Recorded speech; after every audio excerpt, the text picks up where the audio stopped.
Question series के एक नई वीडियो में आपका स्वागत है। आज हम जिस टॉपिक पे बात करने वाले हैं वो है लीनियर अलजेब्रा और लीनियर अलजेब्रा के 30 क्वेश्चन के ऊपर हम बात करने वाले हैं।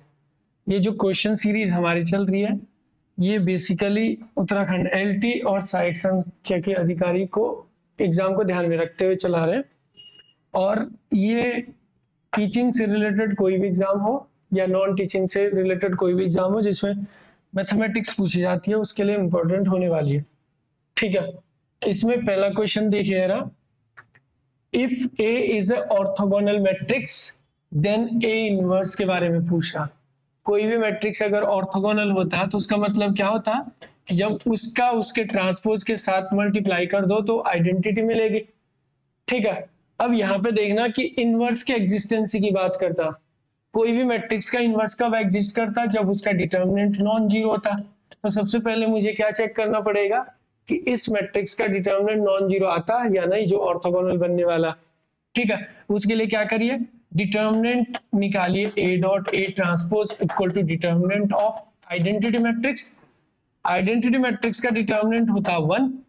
डिटर्मिनेंट की प्रॉपर्टी से जब दो मैट्रिक्स का मल्टीप्लिकेशन हो रहा होगा तो आप कैसे लिख सकते हैं, determinant of A and determinant of A transpose. अब किसी भी मैट्रिक्स का डिटर्मिनेंट और उसके ट्रांसपोज का जो डिटर्मिनेंट होता वो हमेशा बराबर रहते हैं। ठीक है, इसीलिए मान के चलो कि मैट्रिक्स का डिटर्मिनेंट अगर x है तो उसके ट्रांसपोज का डिटर्मिनेंट भी क्या होगा, x ही रहेगा। और इसकी वैल्यू किसके बराबर होगी, 1 के। तो x स्क्वायर इक्वल टू 1 आया। यहाँ से जब हम x को रिलीज करते हैं स्क्वायर में यहाँ पे तो x की वैल्यू कितनी आएगी, +-1। दो वैल्यूज आएंगे। इसका मतलब ये होने वाला कि कोई भी ऑर्थोगोनल मैट्रिक्स अगर आपके पास है तो उसका डिटर्मिनेंट या तो +1 आएगा या -1, इसके अलावा कुछ भी नहीं। तो यहां से मैं ये कह सकता हूं कि जो मेरा मैट्रिक्स का डिटर्मिनेंट है वो नॉन जीरो है और यहाँ पे ए इनवर्स एग्जिस्ट करेगा। अगर मैट्रिक्स का इनवर्स एग्जिस्ट करता तो ऑर्थोगोनल की प्रॉपर्टी यहां देखिए क्या था, A transpose equal to identity. अब क्योंकि इनवर्स एग्जिस्ट करता तो लेफ्ट ऑपरेशन लगा दीजिए ए इनवर्स से, ये कर देंगे हम लेफ्ट मल्टीप्लिकेशन। अगर हमको पता है इनवर्स है तो ये कर सकते हम। मैट्रिक्स मल्टीप्लिकेशन एसोसिएटिव रहता तो एसोसिएटिव प्रॉपर्टी से मैं इसको एक साथ लेके आऊंगा और इसको अलग लेके जाऊंगा और ये ए इनवर्स बन जाएगा। यहाँ पे किसी भी मैट्रिक्स का उसके इनवर्स के साथ अगर आप मल्टीप्लाई कर रहे हो तो ये क्या आएगा, always identity A transpose equal to A inverse. तो यहां से A transpose equal to A inverse. ठीक है, इसका मतलब ये हो जाता कि कोई भी मैट्रिक्स जो ऑर्थोगोनल है उसका जो इनवर्स आएगा हमेशा उसके ट्रांसपोज के बराबर आएगा। क्लियर है। दूसरा क्वेश्चन हमारे पास यहाँ पे है, अगर A और B दो सिमेट्रिक मैट्रिक्स है तो पूछ रहा कि AB माइनस BA क्या होगा।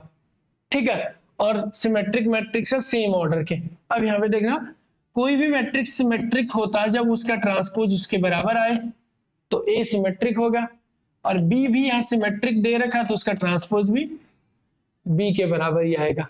ठीक है, अब यहाँ पे क्या दे रखा, ए बी माइनस बी ए और बी का मल्टीप्लाई करोगे तो नया मैट्रिक्स मिलेगा और फिर बी और ए का मल्टीप्लाई करोगे तो एक और मैट्रिक्स मिलेगा।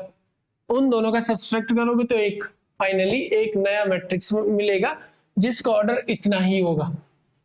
ठीक है, क्योंकि सेम ऑर्डर के मैट्रिक्स का मल्टीप्लाई और सब्सट्रैक्शन हो रहा। अब जब मैं इसके बारे में प्रॉपर्टी जानना चाह रहा हूं तो मुझे इसका ट्रांसपोज करना चाहिए। ठीक है, अब ट्रांसपोज की प्रॉपर्टी रहती है कि अंडर एडिशन और सब्सट्रैक्शन वो क्या हो जाता है, डिस्ट्रीब्यूट हो जाता। तो ए बी का ट्रांसपोज माइनस बी ए का ट्रांसपोज हो जाएगा।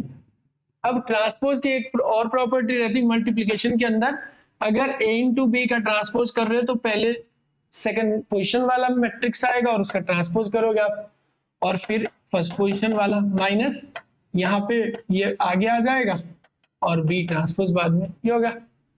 इनकी वैल्यूज हमको यहाँ पे दे रखी है तो बी बी ट्रांसपोज की जगह बी रखिए और यहाँ पे a और यहाँ पे a और b, ये हो जाएगा।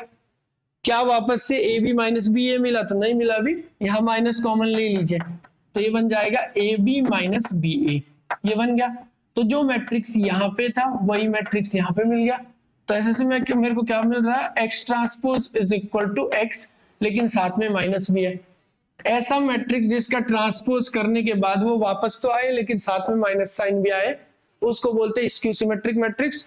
तो A B minus B A क्या हो जाएगा यहाँ पे skew symmetric matrix. B option is correct. अगला क्वेश्चन देखें यहाँ पे क्या दे रखा है, अगर कोई मैट्रिक्स 3 क्रॉस 3 का जिसकी एंट्रीज ये दे रखी है 1 - 5 बाकी सारी दे रखी है, देन द ट्रेस ऑफ ए क्या होगी। कोई भी सबसे पहले तो ये ध्यान रखें कि ट्रेस सिर्फ और सिर्फ स्क्वायर मैट्रिक्स की निकलती है जिसके पास क्या होता है, एक प्रिंसिपल डायगोनल होता, ठीक है, या लीडिंग डायगोनल भी बोलते हैं जिसको। किसी भी मैट्रिक्स के ट्रेस का मतलब होता है कि उसके डायगोनल में जो एंट्रीज है उनका सम कर देना। और ये आंसर कितना बन जाएगा, सीधा सीधा ये 8 9 17 हो जाएगा। और तो करेक्ट आंसर इज ए। ठीक है, इस तरीके से आप नहीं करना। अगला क्वेश्चन देखिए यहाँ पे, which of the following statement is incorrect. Incorrect ढूंढना आपने। यहाँ पे क्या बोला गया, adjoint of a symmetric matrix is symmetric matrix. एक प्रॉपर्टी रहती है, अगर हमारे पास कोई मैट्रिक्स ए है तो इस मैट्रिक्स के अगर मैं ट्रांसपोज कर दूं और एडजॉइंट निकालूं, मैट्रिक्स का ट्रांसपोज करके एडजॉइंट निकाल दूं अगर मैं, तो ये बराबर होता कि पहले मैं एडजॉइंट निकाल दूं फिर उसके बाद उस एडजॉइंट का ट्रांसपोज करूं, ये रहता। अब यहां पे देखना उसने क्या बोल रखा, adjoint of a symmetric matrix is symmetric. अगर ए सिमेट्रिक हुआ तो, अगर ए जो है सिमेट्रिक हुआ इसका मतलब क्या होगा, ए ट्रांसपोज इक्वल टू ए हो जाएगा। तो यहाँ पे ए ट्रांसपोज की जगह ए रख दो, एडजॉइंट ऑफ ए, ठीक है। और ये किसके बराबर आएगा, एडजॉइंट ऑफ ए ट्रांसपोज। तो ये देख रहे हैं, ये एक मैट्रिक्स है, एक्स मैट्रिक्स बोलो इसको, ये किसके बराबर आ गया, उस मैट्रिक्स का ट्रांसपोज किसके बराबर आ गया, उसी के बराबर आया। इसका मतलब क्या हो जाएगा, सिमेट्रिक हो जाएगा। तो करेक्ट स्टेटमेंट है। क्लियर है। Adjoint of a diagonal matrix is a diagonal matrix. Second property यहाँ पे ये बोल रहा। अगर आपने ये देख लिया तो नेक्स्ट देखो, ये करेक्ट है, क्वेश्चन में इनकरेक्ट पूछा गया तो वो ढूंढना हमने। ये कह रहा कि अगर आपके पास कोई डायगोनल मैट्रिक्स है तो उसका एडजॉइंट क्या होगा। बेसिकली एडजॉइंट होता क्या, अगर हमारा एक मैट्रिक्स ए आई जे दे रखा है ना, तो इसका मैट्रिक्स का एडजॉइंट निकालने के लिए हमको पहले क्या करना पड़ता, मैट्रिक्स ऑफ माइनर निकालना पड़ता, ठीक है। अब उस मैट्रिक्स ऑफ माइनर से हमको कोफैक्टर बनाने पड़ते। बेसिकली हमको पोजिशनल साइन का मल्टीप्लाई कर देना पड़ेगा मैट्रिक्स ऑफ माइनर की हर एक एंट्री में, तब मिलता कोफैक्टर। फिर कोफैक्टर का हम क्या करते, ये कोफैक्टर बन जाता कोफैक्टर। फिर उस कोफैक्टर का हम ट्रांसपोज करते, तब जाके हमको एडजॉइंट ऑफ ए मिलता। जैसे अगर आप यहाँ पे देखो, एक छोटा सा एग्जांपल लूं मैं, ए बी सी डी, ये 2 क्रॉस 2 का मैट्रिक्स, अगर मुझे कोई कहे कि इसका एडजॉइंट निकालो, तो एडजॉइंट निकालने के लिए मुझे क्या करना पड़ेगा, सबसे पहले इसका माइनर का मैट्रिक्स ऑफ माइनर निकालना पड़ेगा। मैट्रिक्स ऑफ माइनर का मतलब होता है कि अगर हम फर्स्ट पोजीशन की माइनर की फर्स्ट पोजीशन की एंट्री निकालें तो इसका मतलब 1 1 पोजीशन है, तो इसको पकड़ना आपने और इस रो और इस कॉलम में आने वाले रो और कॉलम को छोड़ देना। बाकी जो सब मैट्रिक्स मिला यहाँ, क्योंकि ए 1 क्रॉस 1 का सब मैट्रिक्स मिलेगा, इसका डिटर्मिनेंट निकाल देना। अगर 3 क्रॉस 3 का मैट्रिक्स होता तो यहाँ जो सब मैट्रिक्स मिलता वो 2 क्रॉस 2 का मिलता, तो उसका डिटर्मिनेंट निकालना। क्योंकि अगर 1 क्रॉस 1 का मैट्रिक्स है तो डिटर्मिनेंट उसका वही एंट्री होती है, वो पॉजिटिव हो चाहे नेगेटिव हो। तो यहाँ पे कितनी वैल्यू मिल जाएगी मुझे, फर्स्ट माइनर क्या मिल जाएगा मुझे, डी। माइनर क्या होता है, एक सब मैट्रिक्स का डिटर्मिनेंट। अब जब मैं सेकंड माइनर निकालूंगा किसकी करस्पॉन्डिंग, इस एंट्री की करस्पॉन्डिंग। बेसिकली इस पोजीशन का माइनर अगर मेरे को निकालना, तो इसको पकड़ के मुझे ये और ये रो और ये कॉलम छोड़ देना पड़ेगा, जो बचा उस मैट्रिक्स का डिटर्मिनेंट निकालना। क्योंकि वहां पे सिर्फ 1 क्रॉस 1 का है तो सी आएगा, वो पॉजिटिव हो चाहे नेगेटिव। यहाँ पे मॉड नहीं समझना इसका मतलब। अब जब मुझे माइनर कहाँ पे निकालना होगा, इस एंट्री के लिए माइनर अगर मुझे चाहिए तो मेरे को ये छोड़ के जो बचा उसका डिटर्मिनेंट, तो ये हो जाएगा बी। और फिर इसके लिए जब निकालूंगा मैं इस वाले के लिए, तो ये छोड़ देना, ये बचा ई। ये मिला मैट्रिक्स ऑफ माइनर। अब अगर मैट्रिक्स ऑफ माइनर से मुझे क्या चाहिए, मैट्रिक्स ऑफ कोफैक्टर। तो कोफैक्टर के लिए मुझे क्या करना पड़ेगा, जो माइनर है उसमें i plus J, positional sign बोलते इसको, इसका मल्टीप्लाई करना पड़ेगा। पोजिशनल साइन मतलब ये क्या होता है, a11 होता है, a12, ये 1 क्या रिप्रेजेंट करता, 1 करता i को, ये वाला 1 i को, ये j को। तो जब i प्लस जे का सम इवन आएगा तो पॉजिटिव ही रहेगी वैल्यू, ऑड आएगा तो माइनस का मल्टीप्लाई हो जाएगा इनके साथ। तो ये 1 + 1 होता तो पॉजिटिव, कोई चेंज नहीं। 1 + 2 होता तो इसकी पावर कितनी हो जाएगी, -1 की पावर 3, तो यहाँ माइनस आ जाएगा। और ये क्या, कौन सी पोजीशन होती है, 2 1 होती है एलिमेंट की, i की वैल्यू 2, j की वैल्यू 1, तो ये भी माइनस आ जाएगा। और ये 2 + 2 और 2 होती तो 2 + 2 क्या हो जाएगा, इवन, तो ये हो जाएगा। अब इसका ट्रांसपोज कर दीजिए। ट्रांसपोज का मतलब क्या होता, रो को कॉलम में, कॉलम को रो में, तो d - c हो जाएगा ये। और ये वाला कहां पे चला जाएगा, -b a।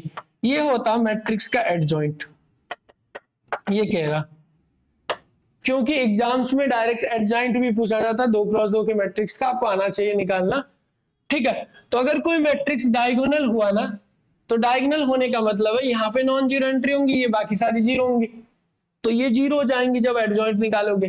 तो डायगोनल मैट्रिक्स का जो एडजॉइंट होगा वो भी डायगोनल ही आएगा, आप चेक कर सकते हैं, 3x3 का बनाकर भी आप चेक कर सकते हैं इन जनरल में, ठीक है। अगला स्टेटमेंट देखिए हमारे पास, अगला स्टेटमेंट क्या है, ये है a into adjoint of a equal to adjoint of a into a equal to determinant of a into i।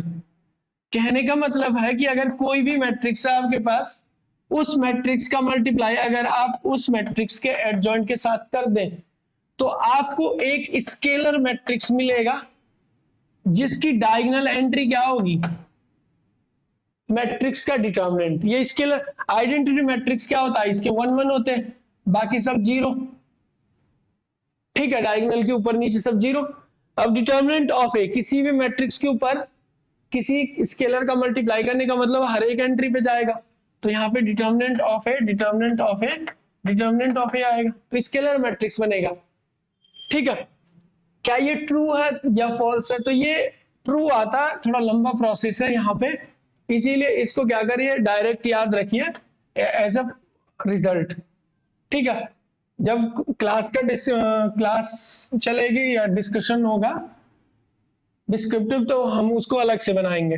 तो ये भी करेक्ट होता, तो इसका मतलब है कि इनकरेक्ट पूछ रहा था, तो इनकरेक्ट में ये क्या हो जाएगा, सही हो जाएगा। कोई भी इनकरेक्ट नहीं है ना, सारे के सारे करेक्ट थे, तो ये याद रखने पड़ेंगे आपको।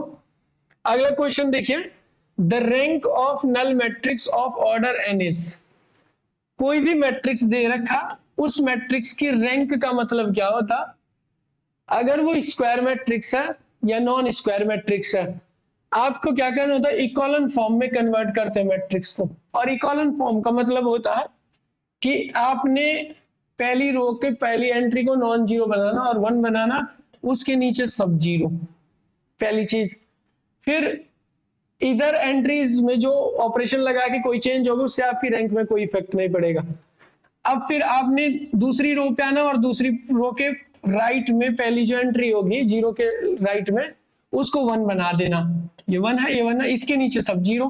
फिर आपने यहाँ पे आना, इसको 1 बनाना, इसके नीचे जीरो, ये प्रोसेस चलती रहती है। लास्ट में जितने ये 1 बनते उतनी मैट्रिक्स की रैंक होती है, यानी कि इनको बोलते हैं पाइवट, और total number of non zero rows in a echelon form. Echelon form बनानी है आपने और उसमें टोटल नॉन जीरो रोज, वो बनती मैट्रिक्स की रैंक, ठीक है। तो यहां पे ये क्या बोल रहा कि rank of null matrix, null matrix का मतलब क्या, कोई भी कितने भी ऑर्डर का है आपके पास, एन ऑर्डर का, नल मैट्रिक्स का मतलब है 0 0 0, ठीक है। तो इसमें एक भी कोई नॉन जीरो रो नहीं है, तो नल मैट्रिक्स के पास क्योंकि एक भी नॉन जीरो रो नहीं है, इसका मतलब है इसके पास कितना आ जाएगा, रैंक 0। और इसकी नलिटी क्या होती है, जितनी इक्वलन फॉर्म में 0 रो हो जाती है। तो इस मैट्रिक्स की जो नलिटी अगर पूछता नल मैट्रिक्स की, तो उसके ऑर्डर के बराबर होता है, क्योंकि सारी रोज क्या है यहाँ पे 0 रोज है, ठीक है। तो नेक्स्ट चलेगा, अगला क्वेश्चन हमारे पास, the inverse of matrix A, 2x जब भी एग्जाम में आएगा और ये इनवर्स पूछा जाता है, एडजॉइंट भी पूछा जाता, तो ये 2x2 का ही पूछता। ठीक है, तो किसी भी मैट्रिक्स का इनवर्स होने का मतलब क्या होता, A inverse equal to 1 upon determinant of A into adjoint of A, ये हो जाता आपके पास।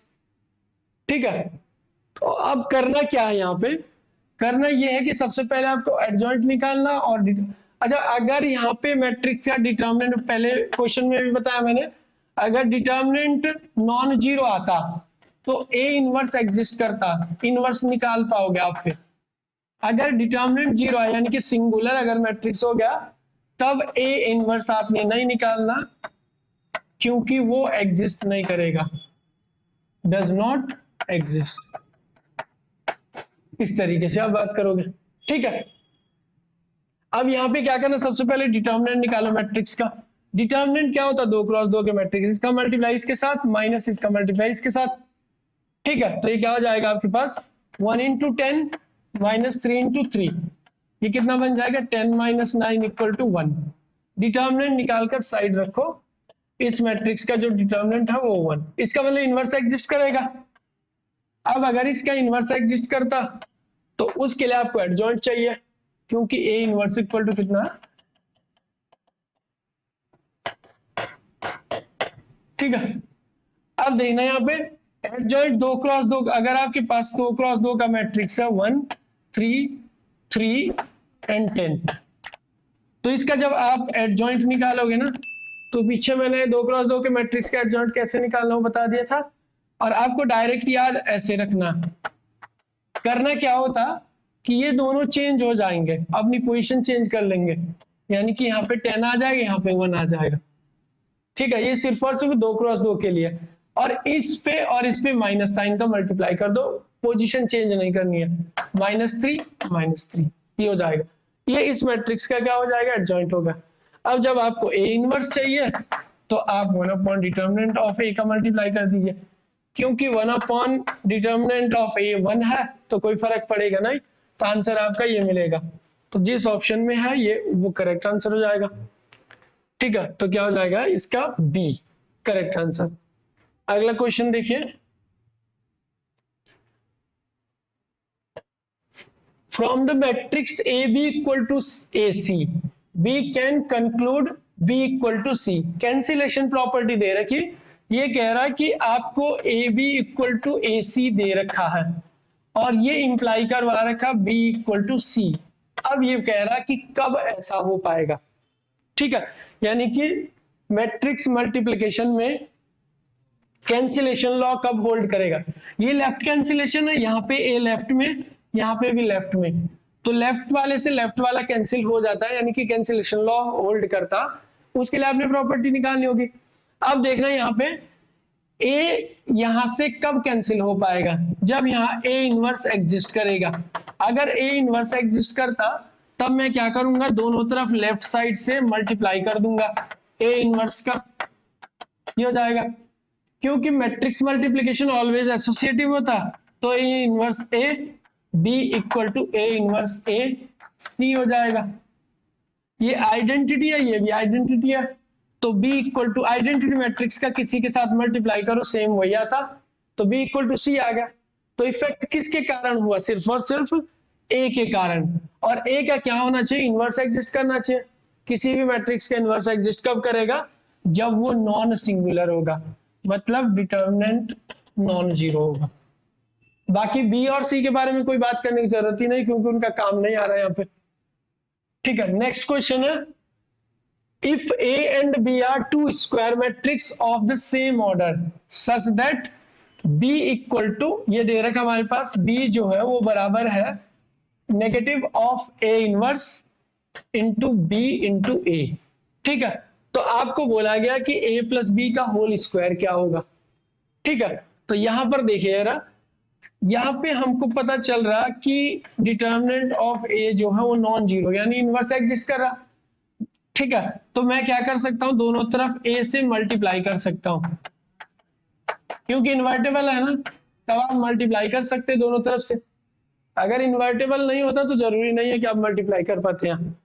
अब यहाँ पे देखो ए बी इक्वल टू, ये स्केलर वैल्यू है, माइनस बाहर आ जाती है आराम से, और एसोसिएटिव लगा के ए इनवर्स बी ए अलग कर दो। क्लियर है? अब इससे क्या मिल गया, A B equal to minus ये बी ए होगा, ये आइडेंटिटी होगा, फिर से आपको बचेगा क्या, सिर्फ बी ए, यानी कि A B plus B A equal to कितना हो जाएगा, 0। यहां से जो गिवन प्रॉपर्टी उससे यार, अब आप क्या करिए, a प्लस बी का स्क्वायर खोलेंगे आप। a प्लस बी का स्क्वायर क्या होता है, जनरली ये होता है A square plus A B plus B A plus B square. 2ab तब तक नहीं लिखते हम जब तक मैट्रिक्स कॉम्यूटेटिव ना हो, यानी कि A B equal to B A ना हो। यहाँ पे मैट्रिक्स के बारे में कुछ नहीं बोला गया, तो हम सिर्फ इतना लिखेंगे।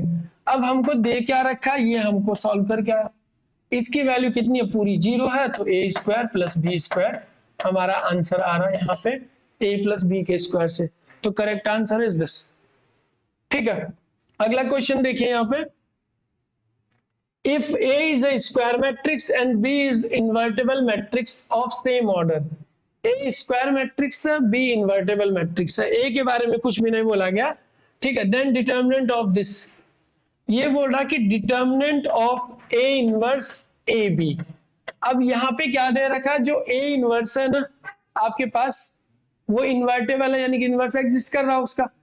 ठीक है, तो यहां देखिए जरा, इसमें क्या करना, आपने सेम ऑर्डर का बोला, तो ये क्या हो जाएगा आपके पास, डिटर्मिनेंट ऑफ, वैसे ए इनवर्स इनटू ए का आप यहां से आइडेंटिटी डायरेक्ट लिख सकते हैं, और आपको मिलेगा ये बी, और determinant of identity into determinant of B. ठीक है, तो यहां से आपको क्या मिल जाएगा, डिटर्मिनेंट ऑफ बी आंसर, तो ये हो जाएगा करेक्ट आंसर। अगर आपको कभी ए इनवर्स का डिटर्मिनेंट पूछता है तो ये किसके बराबर होता, ए इनवर्स का 1 अपॉन डिटर्मिनेंट ऑफ ए के बराबर होता। ठीक है, क्योंकि ए इनवर्स क्या होता है ना हमारे पास, ए इनवर्स होता 1 upon determinant of A adjoint of A, ये होता। तो इसका डिटर्मिनेंट निकालने का मतलब है इसका डिटर्मिनेंट निकालना। ये मैट्रिक्स है, ये कांस्टेंट वैल्यू है 1 अपॉन डिटर्मिनेंट ऑफ ए, तो ये 1 अपॉन डिटर्मिनेंट ऑफ ए जो है एडजॉइंट की हर एक एंट्री में मल्टीप्लाई कर रही है। तो जब आप इसको बाहर लाओगे ना डिटर्मिनेंट से बाहर कांस्टेंट को, तो ये क्या लेके आती, ऑर्डर लेके, डिग्री लेके आती है अपने मैट्रिक्स का ऑर्डर। उसका कारण क्या, क्योंकि मैट्रिक्स की हर एक एंट्री पे मल्टीप्लाई कर रही है। तो जब भी आपको ये करना हो कि ए है दे रखा मैट्रिक्स, इसका डिटर्मिनेंट निकालना हो, तो ये क्या हो जाएगा, K to the power N determinant of A, क्योंकि डिटर्मिनेंट में एक रो से एक कांस्टेंट निकाल सकते हैं आप, जो मल्टीप्लिकेटिव कांस्टेंट होगा, फिर दूसरी रो से भी सेम, तीसरी रो से सेम। ये हो जाएगा आपके पास 1 अपॉन डिटर्मिनेंट ऑफ ए की पावर एन और डिटर्मिनेंट ऑफ एडजॉइंट ऑफ ए। किसी भी मैट्रिक्स के एडजॉइंट का डिटर्मिनेंट क्या होता, अगर हमारे पास कोई मैट्रिक्स का एडजॉइंट दे रखा, determinant of adjoint of A, ये क्या बन जाता है, जितना इसका ऑर्डर होता है ना उससे एक पावर कम लेके आता है। ठीक है, थ्योरम है प्रूव करने का, बस आपको रिजल्ट याद रखना। तो ये क्या हो जाएगा, 1 upon determinant of A into the power N into determinant of A to the power N minus 1। इससे कैंसिल हो जाएगा, कांस्टेंट वैल्यू है, इनवर्स में एक रह रखा, तो 1 अपॉन डिटर्मिनेंट ऑफ ए, तो यहां से भी हो जाएगा। ठीक है, अगला क्वेश्चन देखिए, for what value of k the given matrix is invertible। ठीक है, k की किस वैल्यू के लिए मैट्रिक्स इन्वर्टेबल रहेगा, k की उस वैल्यू के लिए मैट्रिक्स इन्वर्टेबल रहेगा जिसके लिए इसका डिटर्मिनेंट नॉन जीरो है। तो डिटर्मिनेंट निकाल दीजिए। 3 क्रॉस 3 के मैट्रिक्स का डिटर्मिनेंट निकालने का मतलब क्या है, अगर हम पहली रो के रेस्पेक्ट में निकालते तो पहली रो और पहली कॉलम छोड़ दो, बाकी जो बचा 2 क्रॉस 2 का मैट्रिक्स उसका डिटर्मिनेंट निकाल दो। यहाँ पे आपने 1 लिखा, ठीक है, और ये क्या हो जाएगा आपके पास, इसका मैट्रिक्स का मल्टीप्लिकेशन, फिर डिटर्मिनेंट ही ऐसा निकलेगा, 1 माइनस 0 जाएगा। अगली एंट्री पकड़िए माइनस साइन के साथ, क्योंकि ये 0 है, इसके साथ अंदर जो भी आएगा वो 0 हो जाएगा। ठीक है, फिर इसको करने की जरूरत नहीं है, फिर आप अगली एंट्री पकड़िए प्लस करके माइनस के, ठीक है, ये होता है ना प्लस माइनस प्लस, ठीक है। तो उससे क्या निकाल पाओगे आप यहाँ पे, अब जो आपने एंट्री जिसके करस्पॉन्डिंग आप वैल्यू निकालना चाह रहे हो, तो ये आपने पकड़ा, इसको छोड़ दीजिए, इसको भी छोड़ दीजिए, जो सब मैट्रिक्स बचा उसका डिटर्मिनेंट निकालो, इसका मल्टीप्लाई इसके साथ 0 हो जाएगा और इसका मल्टीप्लाई इसके साथ माइनस के हो जाएगा, ये बनेगा अपने पास। और यहाँ पे क्या आ जाएगा आपके पास, 1 इंटू 1 माइनस 0 और माइनस माइनस का प्लस के स्क्वायर, तो ये बन जाएगा 1 plus K square is not equal to 0, K square is not equal to -1, K is not equal to √-1, जो कि क्या होता है, इमेजिनरी वैल्यू होती है आयोटा, इसकी वैल्यू क्या होती है आयोटा, यानी कि के जब प्लस माइनस आयोटा के बराबर नहीं होगा, ठीक है, जब के प्लस माइनस आयोटा के बराबर नहीं होगा तब ये इन्वर्टेबल हो जाएगा। बेसिकली ऐसी कोई भी रियल वैल्यू नहीं मिली, यानी कि ये हर एक रियल वैल्यू के लिए क्या हो जाएगा, इन्वर्टेबल हो जाएगा, ठीक है। फॉरवर्ड वैल्यू ऑफ के इज इन्वर्टेबल, यानी कि कोई भी रियल वैल्यू नहीं मिली जिसके लिए इन्वर्टेबल होगा, ठीक है। तो ये करेक्ट आंसर हो जाएगा, नो रियल वैल्यू एग्जिस्ट। अगला क्वेश्चन देखिए, if A and B are matrix of 3 order 3 such that A B equal to 0, दो मैट्रिक्स का प्रोडक्ट 0 हो रहा, तो मैट्रिक्स के बारे में आप क्या कहेंगे। पहला ऑप्शन है कि मैट्रिक्स ए और बी दोनों 0 होने चाहिए, यानी कि दो मैट्रिक्स का प्रोडक्ट 0 तब हो सकता है सिर्फ ऑप्शन 1 के अकॉर्डिंग जब दोनों मैट्रिक्स 0 होंगे, लेकिन ऐसा नहीं है, हमारे पास नॉन जीरो मैट्रिक्स मिल जाएंगे। यहाँ पे देखो, अगर मैं a इक्वल टू क्या लेता हूँ 1 0 1 0 0 0 0 0 0, ये एक मैट्रिक्स है मेरा। दूसरा मैट्रिक्स मेरा ये हो जाएगा 0 0 0 1 1 0 0 0 0, ये ले लेता हूं मैं दो मैट्रिक्स। दोनों नॉन जीरो मैट्रिक्स है, दोनों नॉन जीरो मैट्रिक्स है क्योंकि नॉन जीरो एंट्रीज है उसके पास। अब यहाँ पे क्या कर दीजिए, a इंटू बी निकालिए। दो मैट्रिक्स का मल्टीप्लिकेशन का मतलब क्या होता है, पहली मैट्रिक्स के रो का दूसरी मैट्रिक्स के कॉलम की करस्पॉन्डिंग एंट्री के साथ मल्टीप्लाई करके सम कर देना। तो इसका मल्टीप्लाई 0 के साथ होगा 0, इसका मल्टीप्लाई 0 के साथ होगा प्लस 0, इसका मल्टीप्लाई 1 के साथ होगा, लेकिन 0 तो 0 आएगा प्लस 0, ये हो जाएगा। सेम फिर से क्या करोगे आप, यहां पे अगला इसी का जब आप दूसरी एंट्री चाहिए आपको, इसके साथ मल्टीप्लाई करोगे। 1 का 0 के साथ 0, 0 का 1 के साथ 0 और 1 का 0 के साथ करोगे तो 0 आएगा। अब जब आप इन मल्टीप्लाई करते रहोगे, इसका मल्टीप्लाई तीनों 0 है तो 0 आ जाएगा। तो पहली रो में देख पा रहे हैं आप, पहली रो में जो सारी एंट्रीज आई मल्टीप्लिकेशन में वो 0 0 0 आई। दूसरी में देखो अब पूरी रो 0 है तो किसी भी के साथ में मल्टीप्लाई करेगी 0 देगी, 0 देगी, 0 देगी। तीसरी रो भी 0 है, किसी के साथ मल्टीप्लाई करो 0 देगी। तो पहला स्टेटमेंट तो यहीं गलत हो गया। जरूरी नहीं है कि दोनों मैट्रिक्स 0 हो तभी आपको ए बी इक्वल टू 0 मिलेगा। नॉन जीरो मैट्रिक्स का प्रोडक्ट भी 0 हो सकता। Determinant of A equal to 0 and determinant of B equal to 0, इसका मतलब यह है कि जरूरी है क्या कि दोनों मैट्रिक्स जो है आपके पास कैसा हो, सिंगुलर मैट्रिक्स हो, ठीक है। यानी कि अगर आपके पास दोनों मैट्रिक्स सिंगुलर है सिर्फ और सिर्फ तब ही इसके पास क्या हो जाएगा, दोनों का प्रोडक्ट 0 आएगा, ठीक है।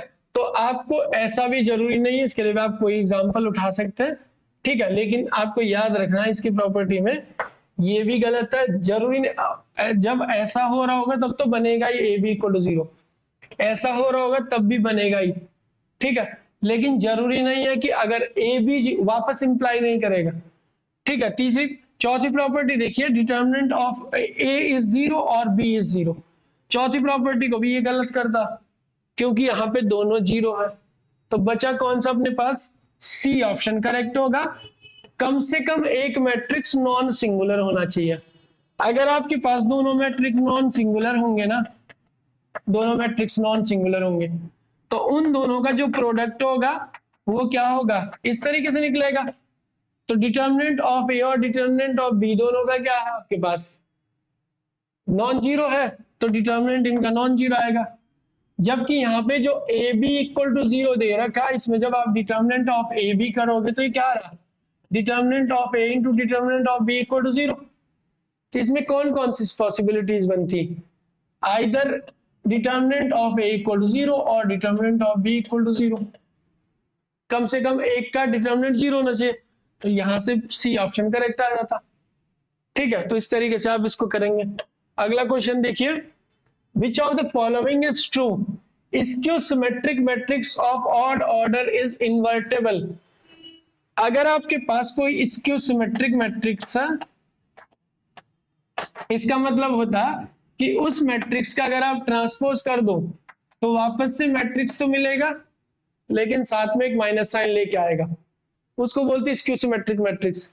अब जो स्क्यू सिमेट्रिक मैट्रिक्स है, अगर ऑर्डर इसका ऑड होता है ना, तो रिजल्ट है, डायरेक्ट याद रखना आपने, इसका डिटर्मिनेंट फिर हमेशा जीरो रहता।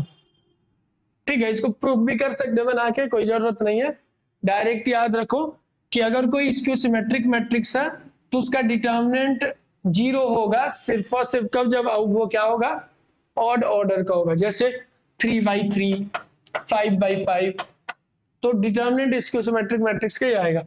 और दूसरी प्रॉपर्टी रहती है कि अगर order of matrix is even, ठीक है, तो उसका जो डिटर्मिनेंट होगा ना, वो एक परफेक्ट स्क्वायर आएगा, परफेक्ट स्क्वायर। परफेक्ट स्क्वायर का मतलब समझ लो, जैसे 4 हो गया 2 का स्क्वायर, ठीक है, और 9 हो गया 3 का स्क्वायर, 16 हो गया, वो कितना का स्क्वायर बन जाएगा, 4 का स्क्वायर। इस टाइप की वैल्यूज मिलेंगे आपको। तो अगर स्क्यू सिमेट्रिक मैट्रिक्स है ऑड ऑर्डर का, तो उसका डिटर्मिनेंट जीरो होगा, डिटर्मिनेंट जीरो होगा तो वो इन्वर्टेबल नहीं होगा, ये गलत होगा। ठीक है, दूसरा क्या, skew symmetric matrix of odd order is not invertible, ये करेक्ट है। ठीक है, अगला क्या, skew symmetric matrix of even order is always not invertible, skew symmetric matrix of even order is invertible, उसका कारण है ये। ठीक है, उसका डिटर्मिनेंट परफेक्ट स्क्वायर होता। क्लियर है, तो ये भी, ये आपके पास गलत हो गया, ये भी गलत, ये भी गलत। अगला क्वेश्चन देखिए यहाँ पे, if A is an idempotent matrix then इसकी वैल्यू क्या होगी। कोई भी मैट्रिक्स आइडेम्पोटेंट कब होता है, जब उसका स्क्वायर करने के बाद वो मैट्रिक्स वापस से खुद मिले। ठीक है, तो ये प्रॉपर्टी गिवन है हमारे पास। अब दे क्या रखा, i माइनस ए का होल क्यूब प्लस ए की वैल्यू कितनी आएगी। तो सबसे पहले i minus A, identity matrix जो है ए के साथ क्या रखता, कॉम्यूटेटिव प्रॉपर्टी रखता, तो इसीलिए डायरेक्ट फॉर्मूला ओपन कर दो। डायरेक्ट फॉर्मूला ओपन वहां पे करना जहां पे कॉम्यूटेटिव हो रहा होगा। तो यहाँ पे a माइनस बी का क्यूब क्या होता है, a cube minus B cube, b की जगह यहाँ पे a है। ठीक है, दूसरा क्या हो जाएगा, -3a स्क्वायर b की जगह a है, a की जगह i है फॉर्मूले के, प्लस 3ia स्क्वायर, ये बन जाएगा आपके पास। एक एडिशन में प्लस है, a है। तो अब यहाँ पे देखो, आइडेंटिटी मैट्रिक्स का कितनी भी पावर लगाओ आइडेंटिटी ही आएगा। इसको हम a स्क्वायर प्लस 1 लिख सकते हैं, और इसी को मैं अलग अलग कर दूंगा फिर, किस तरीके से, a square dot a minus 3 identity matrix है, सेम आएगा a plus 3 a square equal to क्या दे रखा, a है, रखिए यहाँ पे प्लस a, फिर से यहाँ पे क्या आ जाएगा, i minus a square equal to a है। ठीक है, a square equal to a है, तो a माइनस 3a से 3a कैंसिल हो जाएगा, और ये बचेगा क्या यहाँ पे, प्लस a, ये a स्क्वायर बन गया, i माइनस a स्क्वायर क्या हो जाएगा अपने पास, a स्क्वायर, फिर से a आएगा plus a, answer is C। इस तरीके से आप नहीं करना। अगला क्वेश्चन देखिए, इफ a इक्वल टू, हमारे पास ये मैट्रिक्स दे रखा, तो इसका डिटर्मिनेंट पूछा है यहाँ पे, डिटर्मिनेंट ऑफ a क्या होगा। ठीक है, तो इस तरीके के जो भी क्वेश्चन होते हैं, तो ये दिखने में बड़े क्वेश्चन रहेंगे आपके पास, लेकिन ऑपरेशन लगा के जल्दी से सॉल्व हो जाएंगे। एक चीज ध्यान रखना, रो और कॉलम दोनों ऑपरेशन आप एक मैट्रिक्स के डिटरमिनेंट निकालने में लगा सकते हैं। ठीक है, आप यहाँ पे रो भी लगा सकते, कॉलम भी लगा सकते, साथ में भी दोनों को लगा सकते। अब यहाँ पे देखो, जब भी आप किसी मैट्रिक्स का डिटरमिनेंट निकालते हैं तो सबसे पहली कोशिश क्या रहती है कि ज्यादा से ज्यादा 0 एंट्रीज बन जाए। तो जब मैं कॉलम 1 को देखता हूं, कॉलम 2 को देखता हूं, तो यहाँ पे 3C है, यहाँ पे 3C है। सबसे पहले इसको माइनस कर दीजिए, यानी कि सबसे पहले मैं C1 को चेंज करना चाहूंगा C1 माइनस C2 से, ये हो जाएगा अपने पास। अब इससे मिलेगा क्या, यहां देखिए A minus B plus C में से हम माइनस करना चाह रहे इसको, तो ये क्या हो जाएगा minus A minus B plus C। तो इससे A minus B plus C plus A plus B minus C ये बनेगा। तो C से C कैंसिल हो जाएगा, B से B कैंसिल हो जाएगा, तो 2A बचेगा यहाँ। ऐसे करना आपने। और A plus B plus 2C में से इसको माइनस कर दीजिए, तो यहाँ पे A plus B plus 2C में से माइनस करना आपने minus A minus plus B plus 2C, ये हो जाएगा। तो A plus B plus 2C minus minus का प्लस A हो जाएगा, और ये माइनस B माइनस 2C ये हो जाएगा आपका। तो 2C से 2C कैंसिल हो रहा, B से B कैंसिल हो रहा, बचा क्या 2A, तो यहाँ पे 2A, 3C से 3C कैंसिल 0, ये हो जाएगा।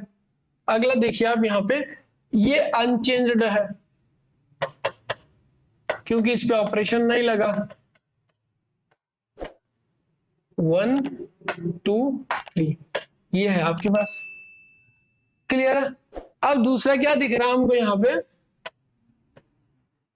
दूसरा हमको दिख रहा कि अगर मैं रो ऑपरेशन लगाऊं, यहां देखो 2A के नीचे 2A, अगर मैं रो 1 को या 2 को या 1 को किसी को भी चेंज कर दो, अगर हम यहाँ पे रो 2 को चेंज करना चाहते रो 2 में से रो 1 माइनस करने पे, तो मैट्रिक्स क्या बनेगा देखो यार, यहाँ पे किस तरीके से है। इसको चेंज करना चाह रहे तो पहली रो सेम रहेगी 2A minus A minus B plus C और 1, ये हो जाएगा आपके पास। अब यहाँ पे करना क्या, 2A में से 2A गया 0, इसमें से ये हटा दीजिए, यानी कि minus A plus B plus 2C में से क्या करना आपने minus A minus B plus C, तो ये माइनस अंदर जाएगा तो ये प्लस हो जाएगा, ये भी प्लस हो जाएगा और ये माइनस हो जाएगा, ये इस तरीके से आएगा। अब चेक करो यहाँ पे A से A कैंसिल हो जाएगा और 2B और ये कितना हो जाएगा 2C minus this plus C हो जाएगा। ठीक है, तो ये बन जाएगा आपके पास 2B प्लस C, 2 में से 1 गया, क्या बचेगा 1, और ये 0 3C और 3। अब ज्यादा से किसी भी एक रो या कॉलम में ज्यादा से ज्यादा 0 करने होते हैं हमको कैलकुलेशन से, फिर उसी रो या कॉलम के रेस्पेक्ट में डिटरमिनेंट निकाल देते। तो पहले कॉलम के रेस्पेक्ट में डिटरमिनेंट जब निकालेंगे हम, तो ये हो जाएगा 2A, इसके लिए इसको छोड़ देना, इसको छोड़ देना, सब मैट्रिक्स का डिटरमिनेंट 3 2B प्लस C हो जाएगा माइनस 3C हो जाएगा। अगली एंट्री 0 है, इसके रेस्पेक्ट में निकालेंगे तो 0, फिर तीसरी भी 0 है, इसके रेस्पेक्ट में 0, तो ये फाइनली हमारा डिटरमिनेंट होगा। तो 2A ये कितना बन जाएगा आपके पास 6B, और ये प्लस 3C माइनस 3C, इससे कैंसिल हो जाएगा, तो आंसर फाइनली कितना हो गया 12AB। तो 12AB इसका करेक्ट आंसर हो जाएगा। ठीक है, इस तरीके से आपने करना। अगला क्वेश्चन देखें यहाँ पे, which of the following is true, true कौन होगा इनमें से। इनवॉलेटरी मैट्रिक्स इज ऑलवेज इन्वर्टिबल, कोई भी मैट्रिक्स इनवॉलेटरी होता है जब उसका स्क्वायर करने पे आइडेंटिटी मैट्रिक्स आए। किसी भी मैट्रिक्स के स्क्वायर का मतलब होता है A dot A identity. Determinant निकालो A डॉट A का, ये किसके बराबर होगा डिटर्मिनेंट ऑफ I, और डिटर्मिनेंट ऑफ I होता 1, और determinant of A dot A का मतलब है डिटर्मिनेंट ऑफ A का स्क्वायर, यही हो जाएगा। तो ये वैल्यू कितनी आएगी इसकी, ऑलवेज नॉन जीरो आएगी डिटर्मिनेंट की, नॉन जीरो आएगी तो इन्वर्टेबल होगा। तो यहाँ पे क्या हो जाएगा, इन्वोलेटरी मैट्रिक्स इज ऑलवेज इन्वर्टेबल। तो ये तो करेक्ट आ गया, इसका मतलब बाकी सब इनकरेक्ट होंगे, देख लीजिए। Idempotent matrix is invertible matrix, यहाँ पे देखना आइडेम्पोटेंट मैट्रिक्स होता है ए स्क्वायर इक्वल टू ए, ठीक है। फिर से जब मैं डिटर्मिनेंट ऑफ ए स्क्वायर निकालूंगा, जैसे यहाँ पे किया, डिटर्मिनेंट ऑफ ए, किसी भी मैट्रिक्स का डिटर्मिनेंट क्या होता है, स्केलर वैल्यू, इसका डिटर्मिनेंट क्या होता है, डिटर्मिनेंट ऑफ ए का square equal to determinant of A, ठीक है। तो यहाँ पे जब आप इसको x मानो ना डिटर्मिनेंट को, X square minus X equal to zero, तो x minus one equal to zero, तो यह आएगा x इक्वल टू जीरो और वन। अगर कोई मैट्रिक्स आइडेम्पोटेंट होता तो उस मैट्रिक्स का जो डिटर्मिनेंट होता वो या तो जीरो होगा या वन होगा। तो जब उस मैट्रिक्स का डिटर्मिनेंट जीरो होगा उस समय वो सिंगुलर होगा, यानी कि इन्वर्टेबल नहीं होगा। जब वन होगा तब वो इन्वर्टेबल होगा। लेकिन यहाँ पे इन जनरल बोला आइडेम्पोटेंट मैट्रिक्स इज इन्वर्टेबल, जो कि गलत है। अगला statement, nilpotent matrix is invertible matrix. Nilpotent matrix क्या होता कि अगर आपका मैट्रिक्स की पावर सम इंटीजर पावर रखने पे, पॉजिटिव इंटीजर पावर रखने पे वो जीरो हो जाए, तो सीधा सीधा क्या हो जाएगा, डिटर्मिनेंट ऑफ ए की पावर के इक्वल टू जीरो। इसका मतलब determinant of A always zero. तो निलपोटेंट मैट्रिक्स हमेशा क्या होता है आपके पास, सिंगुलर मैट्रिक्स होता। तो इस तरीके से आप बात कर सकते हैं। तो ये गलत है, ये भी गलत है और ये करेक्ट स्टेटमेंट है। अगला क्वेश्चन देखिए यहाँ पे, eigen values of this matrix, 3x3 का मैट्रिक्स है, इसकी आइगन वैल्यूज निकालना।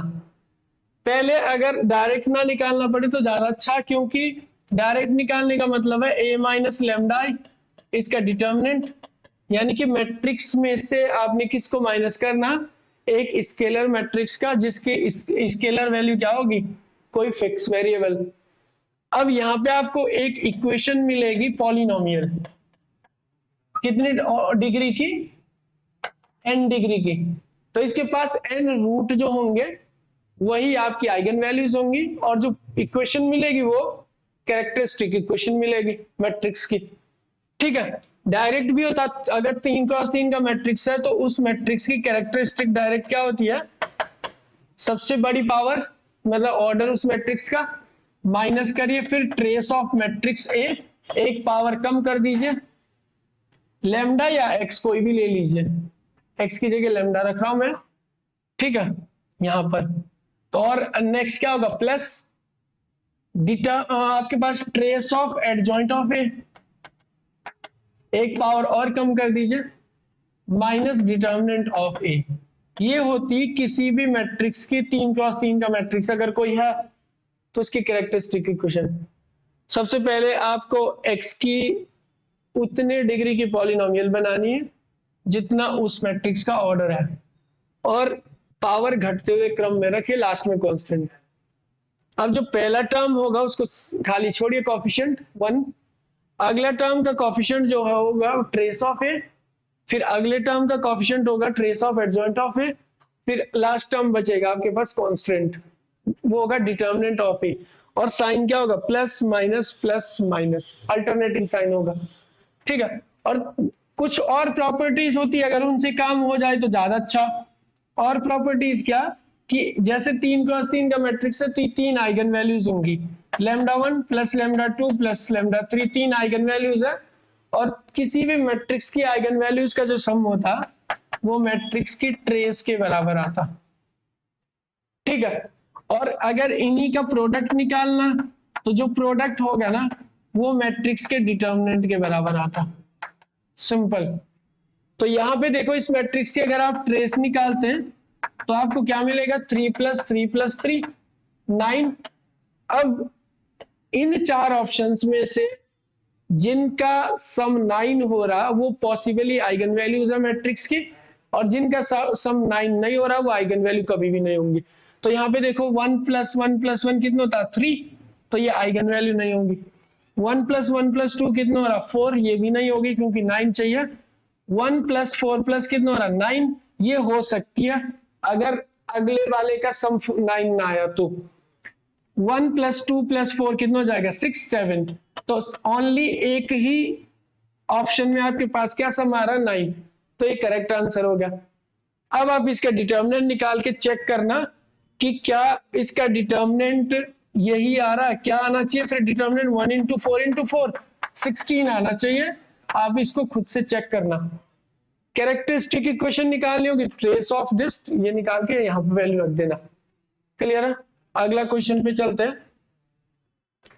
If A is a Hermitian matrix then, अगर आप मैट्रिक्स में आयोटा यानी कि इमेजिनरी जिसका स्क्वायर -1 होता उसका मल्टीप्लाई करोगे तो हार्मिशियन मैट्रिक्स क्या हार्मिशियन ही रहेगा या चेंज हो जाएगा, वो पूछा, या स्क्यू में कन्वर्ट हो जाएगा। ठीक है, सबसे पहले आप ये देखो जरा हार्मिशियन मैट्रिक्स और स्क्यू हार्मिशियन होता क्या।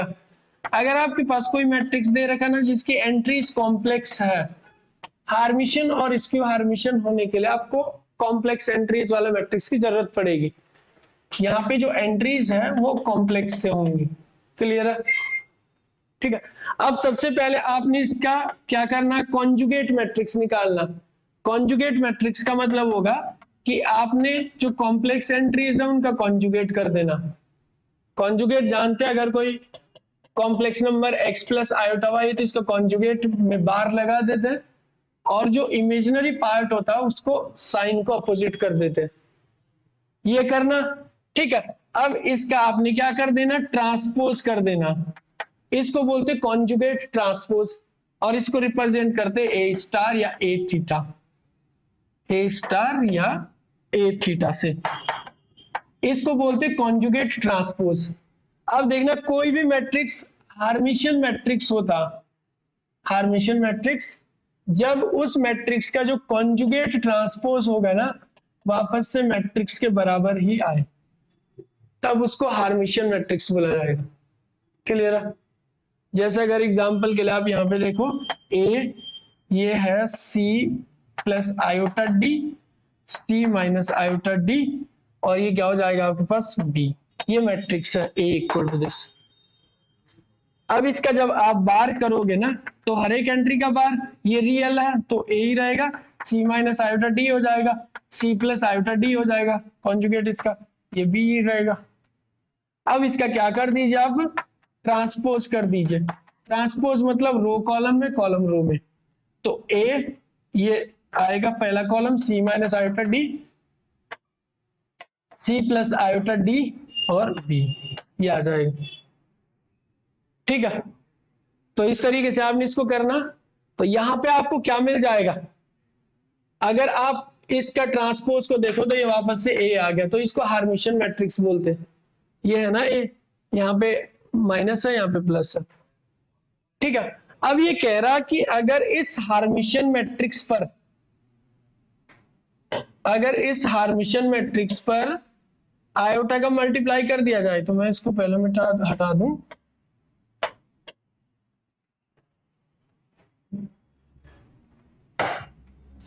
अगर इस मैट्रिक्स में आयोटा का मल्टीप्लाई इन जनरल है तो चेक कर सकते हो, आयोटा का मल्टीप्लाई कर दे तो क्या बन जाएगा, ये हर एक एंट्री में आयोटा का मल्टीप्लाई और आयोटा C + आयोटा स्क्वायर हो जाएगा, माइनस बन जाएगा, तो ये बन जाएगा आपके पास -D।